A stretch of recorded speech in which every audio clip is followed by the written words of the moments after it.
Hi guys, in this tutorial I will show you how I color grade my videos step by step and explain everything as simply as possible so you understand color grading and the Lumetri color effect better. Let's get started. The video I'm going to use is shot on the DJI Pocket 3 in D-Log profile, which makes things easier to color correct. If you've seen my older color grading tutorials, I always used an official DJI LUT, but in today's video I won't be using anything. I'll show you my exact color grading process from scratch. Under the Lumetri color effect, expand basic correction, and I'll start with temperature, because it's very important when color grading. By changing the temperature, you control your video's overall color cast. You can make your video look warmer or cooler. I personally like to keep all my videos balanced, but leaning a little toward the cooler side. If you follow me on Instagram, you'll notice all my videos are cold and dark. That's just the style I enjoy, so I'll lower the temperature slightly. Something around -5 looks good to me. I will skip tint and saturation, but let me explain what they do. Tint shifts the image toward green or magenta to correct color imbalance. Saturation controls the intensity of all colors in your video,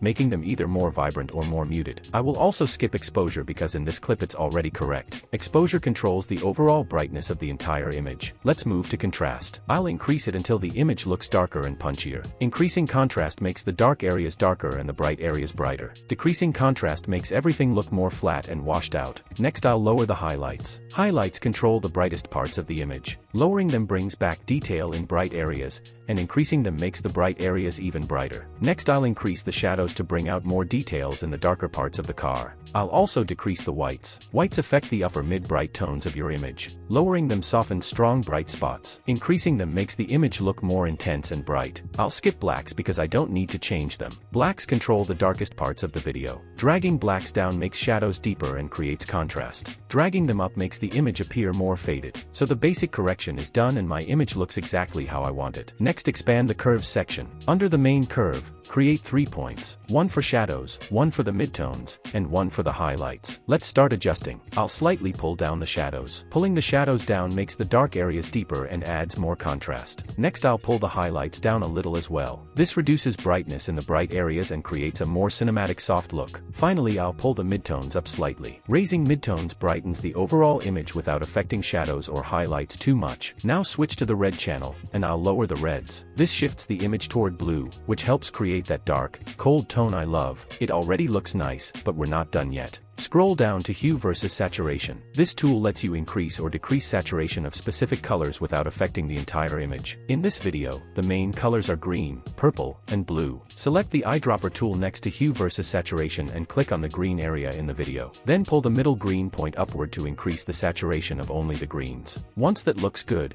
use the eyedropper again on another green area to add a second point, and raise it too until the greens look right. Now let's target the purple color in the headlights. Use the eyedropper again, select the purple, and then raise its saturation. That looks good. Next I want to lower the blues on the road. The video is pretty cold, and the road looks a bit too bluish. Use the eyedropper on the road to add a blue control point, then pull it down until the road looks more natural while still keeping the overall cold look. Perfect. Here's the before and after of Hue versus Saturation. Next scroll down to Color Wheels. You'll see 3 wheels: shadows, midtones, and highlights. Shadows control the darkest tones, midtones control the general brightness of the image, and highlights control the brightest areas. I'll start with the shadows and push them slightly toward blue to keep the image cold. Then I'll warm the highlights just a little. Adding warm tones to the highlights helps keep the bright parts natural and prevents the image from looking too blue overall. I'll skip the midtones because I don't need to adjust them here. The next section is vignette. A vignette darkens the edges of the frame, helping draw attention to the center of the video. I'll lower the amount to around -1 or 2.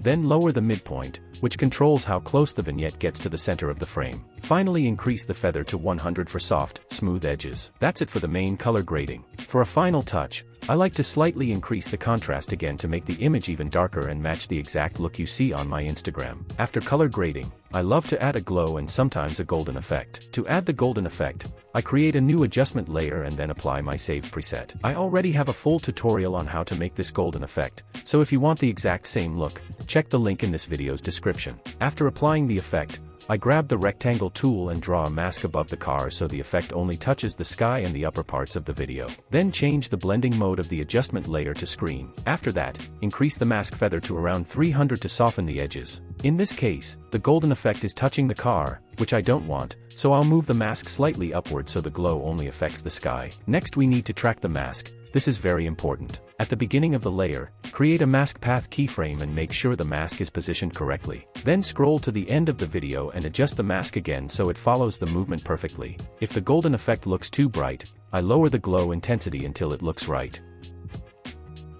Then adjust the tint effect to make it less orange, depending on the look you want. Since I want this video to stay cold and dark, I'll pull the tint amount down. If I want the golden effect to be stronger, I'll increase the amount until it looks fine. Finding the perfect look takes a bit of tweaking, so make sure to watch the golden effect tutorial and practice until you create your favorite style. Hope you found this video helpful. Thanks for watching, and if you enjoyed it, please give it a like.